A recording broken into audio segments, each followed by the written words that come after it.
Now, for anyone who's interested in getting to know me a little bit more, I'm going to try and tell a little bit of my story.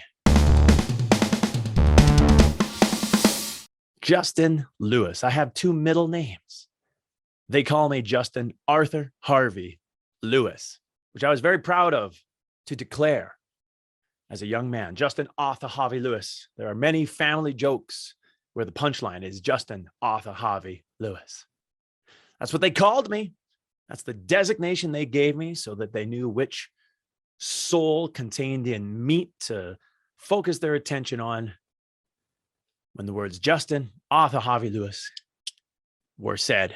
Now, I grew up the oldest brother of one other sibling, my younger brother. And I was born into a Christian home. And it was good. I learned a lot. I don't consider myself part of the church today, but I was for most of my life. And without getting too detailed about why that is, the main reason I don't is because when people say Christian or, believer in Jesus, that kind of stuff, what it generally means, I feel, does not represent me. It's a really long conversation, but sorry for anyone's feelings that it hurts, but no, I don't consider myself a Christian at this point in my life. I just consider myself a schmuck having a fun time doing life. And that's kind of tough to say in some ways because a lot of the people that I was connected to for the first third of my life were part of the church. And I've largely lost contact with a lot of those people, and that's fine. That's fine. Now, I was always very artistic in my life, and I grew up in central Alberta, a part of the world with a lot of oil rigs and hardworking individuals, really. People that sometimes get criticized by parts of the rest of the world, and the rest of the country is kind of redneckish. And that's fine, because what a lot of people don't appreciate about individuals like that is a lot of them would give you the shirt off their back. Not all of them. There's good and bad in every crowd. And that's certainly true of central Alberta, Canada. But I was artistic, even though I wasn't surrounded by a lot of people who were artistic. I was drawing stuff at as early an age as I can remember and trying to act and make films. Now, I didn't know early in life that that was really a career that you could do. The first films I made, I borrowed my dad's Beta machine, and it had two massive parts to it, each of which was almost the size of a cinder block. One was for changing the channels back in the 80s or early 90s, and the other was where the beta tapes went into. And then there was a big cable connected to that went to a camera that you physically held and pulled a trigger. And you could hear that machine fire up like the most steampunk, sounded like it was fueled by gas, even though it obviously it was electric. But you'd pull that trigger and the thing would be like clunk, chunk, and then you could hear it when it started recording, right? And there was no editing capability for me that I had available. So start and stop and really linear filmmaking. And I did stuff about being a ninja. I did stuff about escaping the evil monkey. I worked with model cars and things like that to try to do effects. I ended up playing music for a lot of years. My brother played guitar. I picked up the drums and we got a band going. And that lasted for somewhere around a decade. And man, there's stories I could tell doing that. But I have to this day maintained my love of percussion and the drums.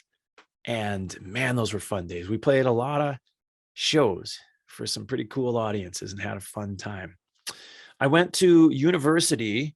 Well, my dad, who I was very close with, he got cancer and passed away from a brain tumor. That would have been 2004, December 9. I think I was about 22 years old at that time. That was pretty crazy. And I had experiences after that sort of informed my best guesses about spiritually, to loosely attach a word to it, what is kind of maybe going on, why we're here at all. I don't know. Anyways, shortly after that, I went to university to become an animator. I went to the Vancouver Film School and I specialized in animation, and I was the top of my class. And that is true. That is gospel. I loved it. Man, I loved it. I also excelled in theater there. We had to do theater as a piece of animation.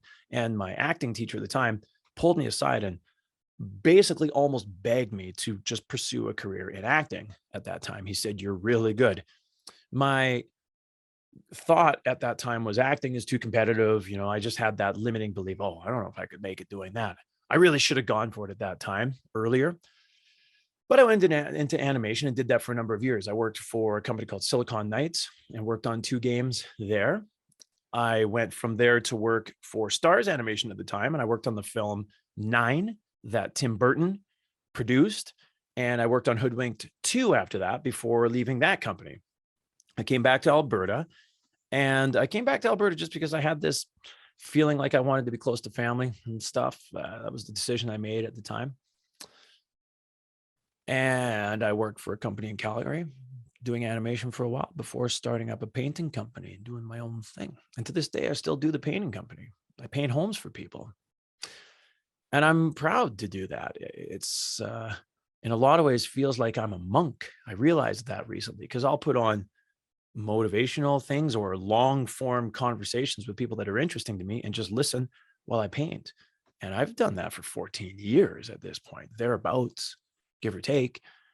And it's like being a monk. So it's been good. It's been relaxing. I've spent a lot of time thinking and just finding me. And I've also continued to act. I've worked on a handful of feature films, a couple of which I was the lead actor in lower budget things.